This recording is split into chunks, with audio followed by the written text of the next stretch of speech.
give us your name, your full name, your profession, and spell your name for us, please. Okay, I'm Dr. Katherine Albrecht, and that's K-A-T-H-E-R-I-N-E. My last name is Albrecht, A-L-B-R-E-C-H-T,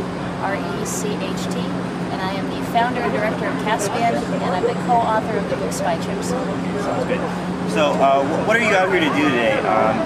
What is your stance, and what is this whole issue about? Well, we're here because at the Fashion Institute of Technology we had a conference today where leaders in the RFID industry from all over the world have gotten together to try to promote to the apparel industry the idea of placing remotely readable RFID spy chips into clothing and shoes, and that would be an absolute privacy nightmare. So we're here to let the industry know that consumers don't want tracking devices in their clothing. Could you tell us what RFID stands for and what exactly it is? Sure. RFID stands for Radio Frequency Identification. It's tiny microchips, in some cases as small as a speck of dust, connected to miniature antennas that can transmit information at a distance anywhere from 5 to 30 feet away. And when they embed those into clothing or shoes or other items that people would wear or carry, they can also put the readers to pick up those signals into floors and doorways, ceiling tiles, really anywhere people go, and use them to track and identify people. All right, sounds good. So what is your stance on RFID chips and their use and them being implemented into fashion?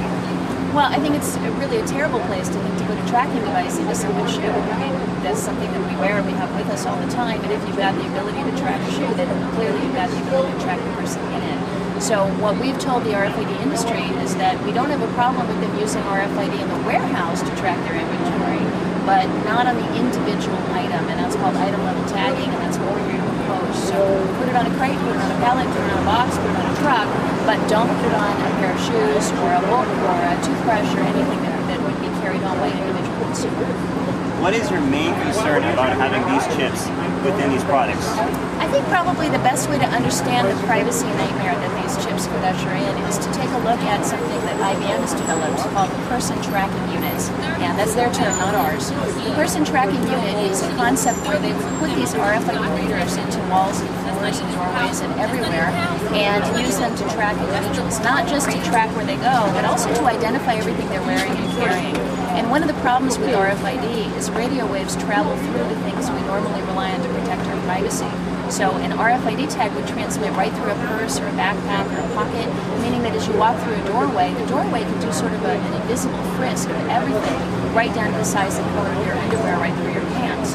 So that's a real concern. When you look at where IBM wanted to put this person tracking unit, it's even more frightening.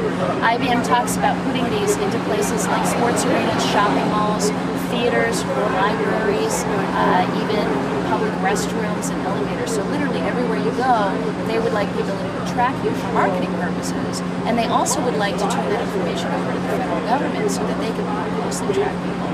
And that, for me, is a big brother nightmare that we need to prevent. Okay. So basically, what do you think from their perspective is the reason they're doing this, and how do you think we could maybe come to a consensus or find a way to both work together on this issue? Well, I think it depends on who you ask. If you ask the people who manage items in warehouses, they want to be able to pinpoint the location of a particular box of sweaters or a particular item in the warehouse. And for that purpose, this is a very useful technology. RFID is a very, very powerful tracking technology, so I can understand why there's an interest in it. And as far as it stays, as long as it stays in the warehouse, we don't really have an issue. There's no consumer privacy problem with tracking crates in warehouses. Where I think we probably will never reach consensus is on the issue of item level tagging, and that's that individual consumer item that when I buy it and I take it home, I want to know first of all if it has an RFID tag in it, and I would choose not to buy such an item in the first place. But the industry has really made an effort to prevent consumers from knowing about that kind of information. They've sent lobbyists all over the world to prevent any kind of legislation that would require consumers to be told. So they're really operating in secrecy, and I think that really leaves a lot of bad faith for the public. Okay.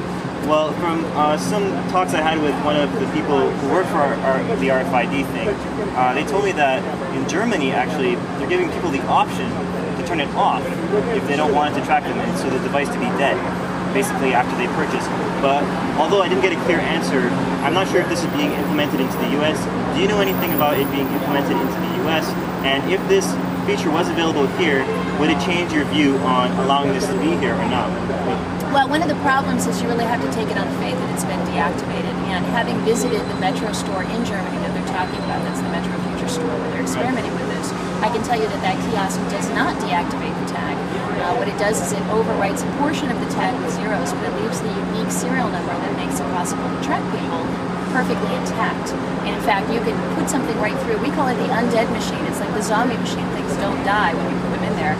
And you can take it miles from the store and you can still identify or scan the tag that's in it. So I think it's rather disingenuous of the industry to be claiming that they have technology that actually they haven't developed and are certainly not deploying. So you think this is just a surface issue? You don't think that they've actually solved the problem? Also, where can we find out more about this kind of information? Well, my co-author, Liz McIntyre, and I went through 30,000 different documents over several years, compiling a vision of what these companies want to do in their own words. And we put all of that together in a book called Spy Chips. It is an award-winning bestseller. It reached number 6 on Amazon and has really done extraordinarily well, I think, to open the eyes of the public about what risks we run. So that would probably be a good place to start. We also have a free newsletter available at spychips.com. And for people who are interested in the issue of implantable microchips that can actually be injected into the flesh, we've done a considerable amount of research and shown that those cause cancer in laboratory animals. And that information is online at NTDTV. All right, great. Thanks so much. It was great to interview you. Thanks. Great to meet you as well. Yeah, likewise. Thank you. I'm glad you ran into us. Yeah, great. Yeah, it worked out. All Awesome. right.